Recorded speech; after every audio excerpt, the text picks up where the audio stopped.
Hey, I'm Shell Costello. I'm a writing teacher here at Ames Community College, and this video is going to guide you through creating a Works Cited in MLA in Google Docs. So let's begin. First, I'm going to go to docs.google.com. It's what I have highlighted there at the top. If I click on the MLA report within the template gallery, and usually this is along the top, but it may be a little bit further down. I'm just going to go ahead and click on that. It gives me formatting for an MLA paper anyway, so I'm probably going to use that to write whatever paper I'm writing. As you can see, the formatting is all here. Obviously, I need to fill it in with my own words or it's not going to make sense.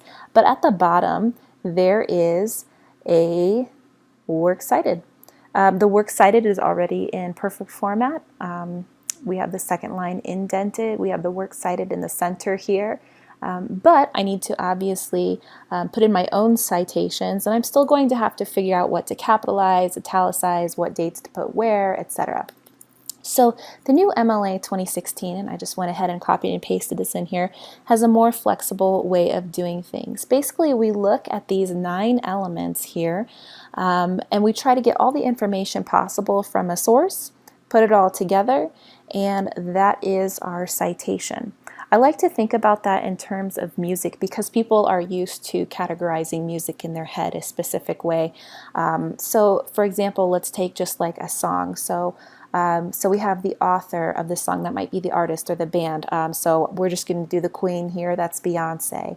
A title of the source might be the title of the song. So for example, a title of a song might be Halo. That's a very popular song of hers. The title of the container might be where the song lives. In this case, it's the album called I Am Sasha Fierce. Other contributors, we might have other musical guests on the album or on the song. Version, you might have a DJ mix, an acoustic mix, don't know. Numbers like volumes or numbers, I don't know, that doesn't work with the song analogy, but it does work with other magazines and journal articles. The publisher might be whoever is publishing the CDs, the record company. The publication date, obviously the day it's released, and the location might be where I found it on iTunes, or if I bought a physical CD, I wouldn't need to fill this in. So as you can see, like this analogy kind of works, and people do categorize things this way in their minds. So this is how we categorize article titles, journals, magazines, all sorts of things. So I am going to gather my citations. If you're working through the Ames Kiefer Library or other major academic libraries, they're going to have citations for you just ready to copy and paste into your paper. There's also things like EasyBib out there. You saw the EasyBib popped up over here. But the only problem is EasyBib is not the name on your paper that you are turning in. Your name is on that paper, so you need to make sure that everything is correct because you're the person getting graded on it. So once I have all of my citations together, I'll need to make sure the formatting is uniform and perfect. That last part is important, so stick around. So you're going to see me switching back and forth between tabs. The first citation that I'm going to create is a journal article, and it is over here by 3 authors. It's the New England Journal of Medicine, and it is called Towards a Culture of Scientific Inquiry. And then again, the more academic you go, the more often they're going to have a citation available for you, or at least a lot of the elements of a citation. So underneath you can see there's a lot of elements here for the citation. So I've got dates, I've got the author, I've got the volume, I've got the DOI, and I'll explain all of that in a little bit. So the first thing I need, according to MLA here, is the authors. So a little magical thing happens if you have 3 authors or more. You only need to worry about the first one, so yay. I'm going to go ahead and copy and paste her name in here, Katrina Armstrong, MD. However, we do go last name first, so I'm going to say Armstrong Katrina, MD. And what we can do, if you have 3 or more authors, all we have to do is have a comma and just say et al. That means and others. So we don't have to write out all of these other authors' names. The next thing that we can do is get that title in here. So the title is right here. The title should have a quotation mark on either side. Yes, that is huge. We will make that small in just a second. Let's just go ahead and do it. We're going to make sure it's all in Times New Roman 12-point font. It's gray right now. I accidentally deleted that. I'm just going to hit the undo button. It's gray right now, but I'll make sure that the format comes out okay in a little bit here. Let's see, so title of the source. The next thing is title of the container. So where does it live? Well, it lives in the New England Journal of Medicine. This is a button, so I can't copy and paste that, so I'll actually have to just type it out for me. The New England Journal of Medicine. And titles of containers usually are in italics, or at least titles of journals are, so I'm going to do that now. Actually, I need a comma after that, since that's what that says right there. You'll notice I didn't capitalize of. We don't capitalize prepositions, and we don't capitalize articles unless it's at the beginning of a sentence. So I'm not going to capitalize that. Let's see, other contributors. When I was looking in here, I did not see any editors or translators or anything like that. So we don't have any other contributors here. So I'm going to leave that be. The next thing is the version or the edition. We do not have an edition of the article, so I'm going to let that be as well. The next thing is the volume number. So the volume number of the New England Journal of Medicine. Well, if it's a journal, it probably has come out more than once. And we do see that down here. It is 378 times. They have come out with 378 issues at least. So this is volume 378. Again, you can see that the formatting is off there. I will fix that in just a few minutes. Volume 378, comma after that. The next is the publisher. So who's the publisher? The New England Journal of Medicine, published online by, and this is usually down at the very bottom, the Massachusetts Media Society. Here we go. Again, that is usually at the bottom of a web page if you're looking at a web page. Massachusetts Medical Society. I may have said Media Society earlier. And then finally, we need, not finally, next to finally, we need the publication date. Got to go back to my article here. Publication date's right here, ready for me. So January 4th, 2018. I can go ahead and copy and paste that. However, MLA does something a little bit weird. They do dates the way the rest of the world does. So we go day, and then January, and then 2018. We do use only the first 3 letters of the month. So I have a comma, and then one more thing. I need the location. So that's a digital object identifier, or the URL. Now you probably know what a URL is. It's all the way up here at the top. However, the DOI is pretty much similar to a URL. It's right here, DOI. I can just go ahead and copy that, and I just want to show you real quick. If I put that into Google, immediately that article comes back up, and it is right there. So the DOI is very similar, even sometimes more helpful than a URL. So I'm going to use the DOI that they just gave me. So I'm going to copy and paste that into the end, and then we have a period. Now you can see that my formatting is all messed up right here. So I'm going to make sure everything is nice and uniform. We have Times New Roman, we have 12-point font.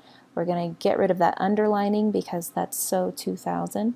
We're going to make sure the text is in black. And I don't see any highlighting that accidentally showed up here, so I think we're good. All right, so the next one that I'm going to do, I'm just going to hit enter. The next one I'm going to do is a page on a website. So this last one was a journal and an article, but here's a page on a website. I'm just going to get rid of my other tabs. And the page on the website is climate change with NASA. So climate change, how do we know? That's what it's called. Put together by NASA. Now if I'm looking through here, you know the first thing I'm looking for is an author, but sometimes we don't have one specific author. So if I scroll all the way down, we can see it says this website is produced by the Earth Science Communications team at NASA's Jet Propulsion Laboratory. Well, there's no author there, but it doesn't mean we necessarily can't trust them. They are NASA. So we're going to go with it. What we're going to do, instead of looking at the author first, I'm just going to go ahead and delete the author. What we're going to do next is the title of the source. So basically the title of the article or the title of the web page. So the title of the web page is right here, climate change, how do we know? That's kind of like the whole web page and article. This is going to show up huge on my paper. Yes, there it is. And again, I'm just going to put it back into 12-point font Times New Roman and format that in a little bit. So climate change, how do we know?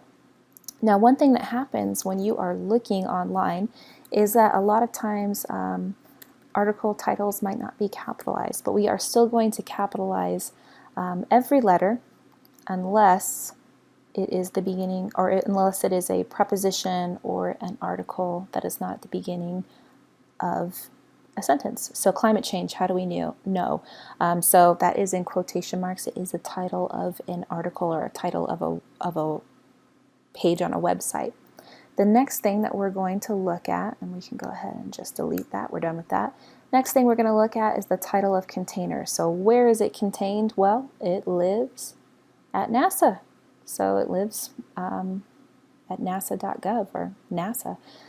So the title of the website is actually just NASA, and so I am going to put that in italics because that is the title of the website itself. Other contributors. Again, I didn't see other contributors here, so I'm gonna let it go. We don't have versions of the web page and we don't have volumes of the web page, so we don't really need to worry about that. The next thing to look at is the publisher. However, it is published by NASA. So if the publisher is the same as the website name, you only need to list this once. So since it would be the same, I'm not going to do that. We don't need to list it once. I do love that about MLA 2016 because it means I don't have to repeat myself a whole bunch of times. So yay them. The next thing we're going to look at is the publication date. So if we look through here, I believe the publication date is usually up near the top, or you can look down near the bottom to see, yeah, there it is, site last updated, January 2nd, 2018. So I'm going to put that in MLA terms, to Jan 2018. Oops, that should be a period. After the date, I need that comma, and the last thing is a location. If online, they actually don't have a digital object identifier, but they do have a URL for me, so I'm going to do that. So with the URL, you do not need the part that says HTTPS or whatever it says right here. That's on virtually every website, so it's kind of ubiquitous and you don't need it. So they would really like you to leave it out. So I'm going to do that. Okay. And then we need a period at the end. So we're good. So I want to just make sure everything, again, is the same font and size. So it's Times New Roman, it's 12-point font. The text is in black. I don't see any highlighting, but just in case, I'm going to look at highlighting and say, no highlighting, please. So sometimes something happens at this point where students get confused. In the rest of their paper, they have the first paragraph indented like you see here, and then the rest is not indented. In Works Cited pages, it's the complete opposite. The first line is not indented, and any lines in that entry are indented, and then it goes on. So we're going to go ahead and make sure everything's good on that. So I want to show you, if you got confused at this point, if you feel like you have tabs indented here instead of reverse indented, it's called a hanging indent, I want you to just go ahead and click backwards and you can make sure that everything kind of at least is lined up. And most people begin with a paper that looks like this. I'm just going to change this real quick. It would look something like this. The hanging indent is created by playing with the little triangle and square there that I just did. So I'm just going to zoom in a little bit so you can see that real well. Okay, so I selected everything that I want to change into a hanging indent. So I'm going to move my upside down triangle there all the way to the 1, and I'm going to move the square back to where it was, around there It's kind of hard to get it. And that's what creates your hanging indent. So once again, let me just show you that one more time. So this is what it would normally look like. And if you have indents by accident here, you know, if you have an indent right there or something like that, you want to make sure to backspace that until everything is all lined up. And then again, we're going to move our triangle forward and move our square back. There we go. So that is a couple of ways to create a couple of works cited entries. Look on Ames Alpha for more resources. There are tons of ways that you can cite things. You can cite songs, you can cite tweets, you can cite YouTube videos. There is a way for every single type of citation out there. So thanks so much. I hope this helped.